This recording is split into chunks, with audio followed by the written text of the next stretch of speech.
With the recent announcements surrounding the Daily Life series, I thought it would be the perfect time to look back at how we got here. So, for today, I decided to make a video on the first season of the Daily Life anime, discussing what it did right and what it did wrong. Please know that this video will contain a lot of spoilers for a lot of the anime and also some of the light novel series. The first volume of the Daily Life light novel series was released on March 19, 2011 and was written by author Koshi Tachibana, who had previously secured a deal to have Tsunako from Idea Factory create the character designs and illustrations.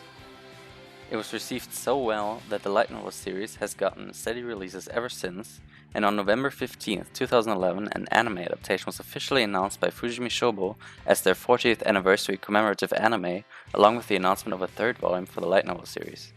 It was to be animated by AIC Plus, a division of the Anime International company, who had previously produced shows like Haganai, Oreimo, and Heaven's Lost Property, and should have 12 episodes covering the first 4 volumes of the light novel series. Leading up to the release of the show, Kadokawa published 6 preview videos on their official YouTube channel, which detailed the characters of the show and showed off the animation itself.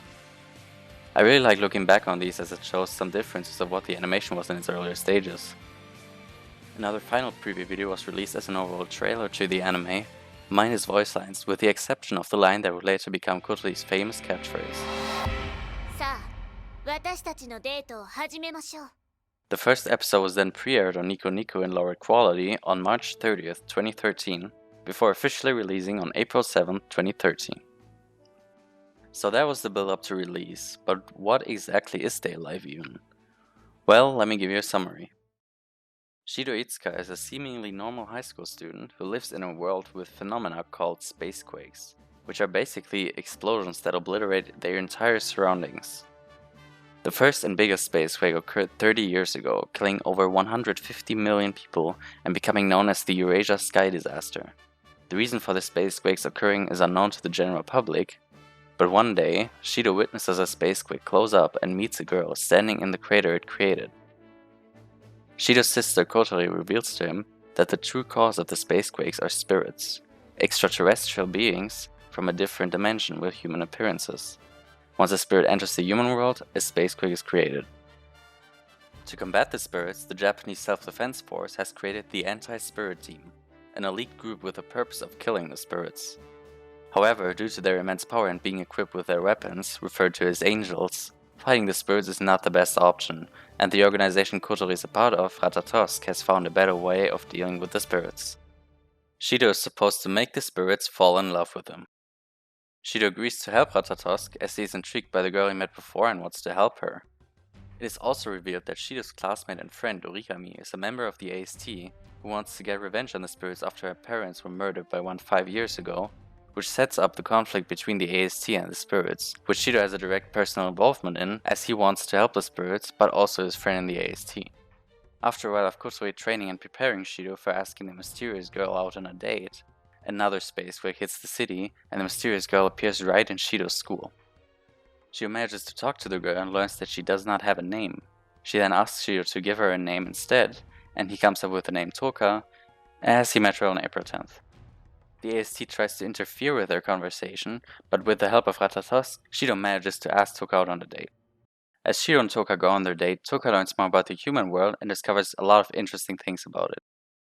While they are on their date, they are closely followed by Ratatosk, who assists Shido on his date, as well as Origami, who was communicating with the AST and trying to take Toka down, which showed to be complicated as they were in the middle of the city. At the end of the day, Toka tells Shido that she's happy to have seen so many beautiful things about this world, and asks if it was better if she was gone, as then she couldn't destroy anything anymore. Shido, however, explains to her that he doesn't care if the world rejects her, as he will just accept her even more. Meanwhile, Origami and the AST have gathered nearby, getting ready to take Toka down. However, just before she shoots, Shido pushes Toka away and gets shot instead, much to Toka and Origami's horror. As an unresponsive Shido lays in a puddle of blood, with a huge hole in his chest, taking this as the world ultimately rejecting her, Toka summons her astral dress and manifests her angel Sandalphon, attacking the AST. On the bridge of the airship Fraxinos, however, Kotori remains calm, ordering her crew members to evacuate the city and explains that even if Shido dies, he can continue by starting a new game just like in a dating simulator. To everyone's confusion, Shido's body started burning with a blue flame, healing his wounds, and he woke up again. Kotori, not explaining anything at the time, ordered her crew members to pick up Shido in order to save Toka using her master plan. Just before Toka was about to finish Origami off, Shido came flying from the Fraxinos to Toka, who caught him in mid-air, relieved to see he was alright. In that moment, Toka's Halvan Hilaf went critical, and she had to release the power somewhere, pointing it towards Origami. Shido stopped her, explaining there might be another way. He remembered what his sister had explained to him moments ago, and told Toka they should kiss. Toka, who had no knowledge of what that even meant, cut Shido off in the middle of explaining it by putting her lips on his, and in that moment, Toka's spirit powers were sealed inside Shido and her angel and astral dress disappeared. After this, Toka started temporarily living with Shido, as Ratatosk had not finished building a home specific for spirits yet, which started a lot of daily problems for Shido he had to solve. It was also explained to him that the job was not done yet and had in fact just started, as Toka was not the only spirit out there, and to keep Toka from regaining her spirit powers and potentially losing control of them, Shido had to keep her emotionally stable by staying close to her. She then met the spirit Yoshino, who is able to control ice through her angel Zadkiel and helps protect her from the AST by sealing her powers, as well as the spirit Kurumi, who is able to control time itself with her angel Zavkiel, but has to kill others and take their power in order to fully use her powers. Being unable to seal the latter's powers, Shido and his friends were engulfed in a battle with Kurumi and were massively overpowered, until another spirit came to their rescue, which was revealed to be the commander of Fraxinos and Shido's little sister, Kotori. In the battle, Kotori was able to defeat Kurumi with her angel Kamae, but seemed to be unable to actually control her powers and almost killed Kurumi and Shido, but was able to regain control in the last second. After the battle, Kotori explained to Shido that she is a human who has been given spirit powers 5 years ago and joined Ratatosk immediately after. She also explained that the reason her powers weren't used by her in all that time is that Shido sealed her powers back then, much to Shido's confusion as he can't remember any of this. This is also the reason for Shido's healing ability, as he gained these from sealing Kotori's powers 5 years ago. Kotori also cannot remember exactly how she became a spirit, suspecting that someone might have wiped their memories. She goes on to explain that her own spirit powers are different from others.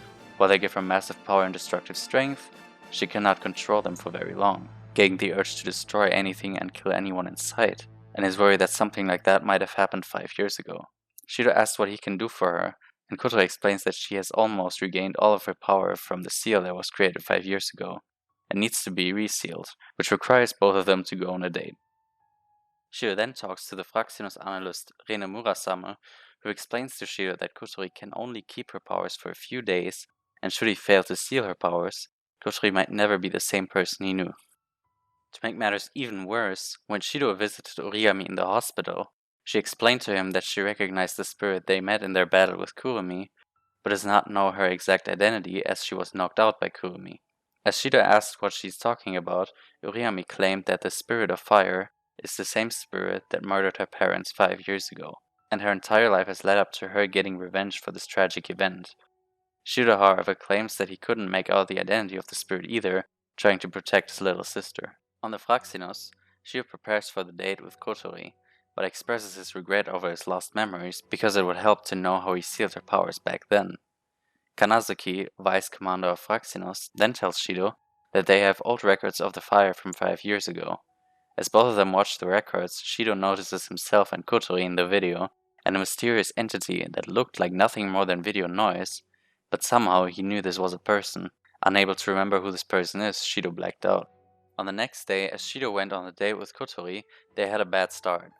It went on slowly and Kotori did not seem to be enjoying herself too much. After a while, Shido decided to split up from Toka and Yoshino on the date and be alone with Kotori, and also not take any advice from Ratatosk, as she could easily see through that. At the same time, Origami found out that Shido's sister Kotori was indeed the spirit of flame who she thought to be the murderer of her parents. After finding out this information, Origami steals White Licorice, a combat equipment unit from the AST that is considered too strong to be used by anybody, and prepared to hunt Kotori down. In the meantime, Shido and Kotori have moved to the amusement park area and pretty much did a complete 180. Shido and Kotori are enjoying themselves way more now and the date seems to be progressing well. At the end of the date, Shido and Kotori are sitting on a bench. Shido recalls what Origami told him and wants to ask Kotori about it, but before he can finish his question, a territory is deployed, and Origami attacks Kotori, who then summons her astral dress and manifests her angel, which starts a battle between the two. Shido tries to stop them but has a hard time doing so. Origami is overpowered by Kotori, but as Kotori is about to finish Origami off, Origami reveals her reason for attacking Kotori, and that she is the murderer of Origami's parents, much to Kotori's shock. Origami then takes the chance to turn the battle around, only for Shido to go in between the two of them, begging Origami not to kill his little sister. Origami does not listen to him, however, and is only stopped by Toka and Yoshino in the last second, who are trying to hold Origami off and give Shido some time. Shido then takes Kotori and hides behind a building, taking the chance to steal Kotori's powers once more by telling her that he loves her and kissing her. In that moment, both Kotori and Shido remembered what happened 5 years ago, how Kotori was given her spirit powers by another spirit, and how Shido sealed them. She started the fire by losing control of her powers, but she never killed Origami's parents. Shido then explains this to Origami, and that if she wanted to kill the spirit of fire, she would have to kill Shido, as that power now resides inside him, and Origami collapses on the ground before she can kill Kotori. Afterwards on the Fraxinos, Shido and Kotori talk about what happened, and Kotori explains that she must report everything she knows about the spirit from 5 years ago, now that she remembers. The last scene shows Shido and Toka talking about the previous events, and Toka explaining that it was only natural for her to help Shido, as he has always helped her in the past, and she asks Shido to help any other spirit that might appear in the future. They kiss and the final episode ends with a "to be continued." So that is the plot of the first season, or the first 4 volumes of Date A Live.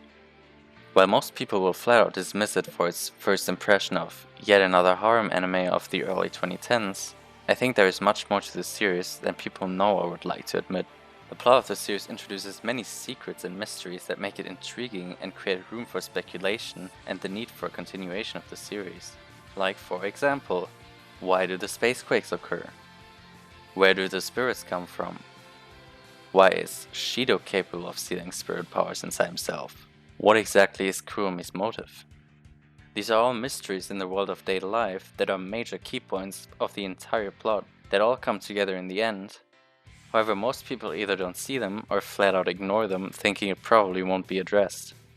As of the date of writing the script for this video, 20 volumes have been released in the main series of Date A Live, with the 21st being announced to release later this month, and the 22nd being rumored to be the last one in the series. I have read the majority of these volumes, and know that a lot of these mysteries are in fact thoroughly addressed in the series and leave almost 0 holes in the plot. However, there comes one of the series' biggest issues: the adaptation. Don't get me wrong, I absolutely adore the Date A Live anime and think it's absolutely great, but the adaptation is very flawed in some ways. The anime has a bad habit of changing or straight up omitting important parts of the story and often replacing them with filler. I know adapting a light novel series into an anime is probably not an easy task, and fitting everything in a roughly 24-minute episode can be tough, but sometimes it's really ridiculous. The first season has not suffered from this all too much, as some of the major plot points in the series only start becoming evident with Volume 5, or the anime's second season, especially with the introduction of the primary antagonist, but I still think it could have done a better job. Every season of Date A Live has at least one episode that is absolutely unnecessary and just takes away time for the plot to continue. However, there is one scene in the first season which is heavily altered from its original. After the battle with Origami, there is a short scene where Kuromi is seen on a rooftop, seemingly talking to herself and not much else. In the light novel series, this is extremely important, as she is having a conversation with the spirit that turned Kotori into a spirit 5 years ago, later known by the name Phantom. Here not only was it revealed that Phantom was the person who informed Kuromi about Shido, a human with the power of 3 spirits within himself, but also Kuromi explained that it was her wish to use her powers to travel back in time 30 years ago and kill the first spirit that appeared in the human world. The scene was later picked up again in the anime's second season, revealing Kuromi's plans for time travel, but Phantom was nowhere in sight. In my opinion, ending the first season with an appearance of Phantom in the present would have been amazing, as this would have shown everyone that yes, there is more to this. It's just so frustrating when you see people drop the entire series because of stuff like this, as it just supports the myth of Date A Live's story being filler or non-existent. I want to make another video on the second and third seasons of the anime, so I don't want to skip ahead too much, but this issue was extremely worse than in the second season, as the very first episode was the one to suffer from this, which was enough for many people to not watch the second season altogether. And in the third season they crammed an entire volume into one episode, which was an extremely story-heavy part of the series, but they just removed it altogether to create this disappointment of an episode, which, like I said, I will talk about in detail in another video. I really don't know why they would do this. Maybe they think these filler episodes are received better? I've only seen negative responses about episodes like this, so I don't think anybody gains anything from this. Like I said, they cannot adapt the light novel series 100% the same as it is in its original form, but deviating from the source material this much is not a good thing. It does way more harm than good.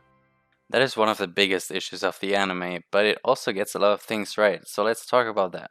One thing I absolutely love about the anime is the music. The openings and endings are performed by the Japanese voice actor unit Sweet Arms, who are also all voice actors for characters in the Day Life anime, and I absolutely love their songs. I think they're a perfect match for the Day Life series. The background music for the anime was composed by Go Sakabe, and let me tell you, this man is a genius. I've used a lot of the music he created in the background of this video, and I just love it so much. I find myself listening to it in my free time a lot. Each one of the characters has their own set of music, and it just reflects their character traits so well. Another thing I really love about the series are the characters. Each character feels unique and has their own problems they try to solve over the course of the series, with a lot of character development. Take Toka for example. In the first few episodes of the series, she acts very cold and detached, but opens up to Shido over time. While some people take this as a negative, claiming Toka's childlike personality is annoying, I actually don't think that way.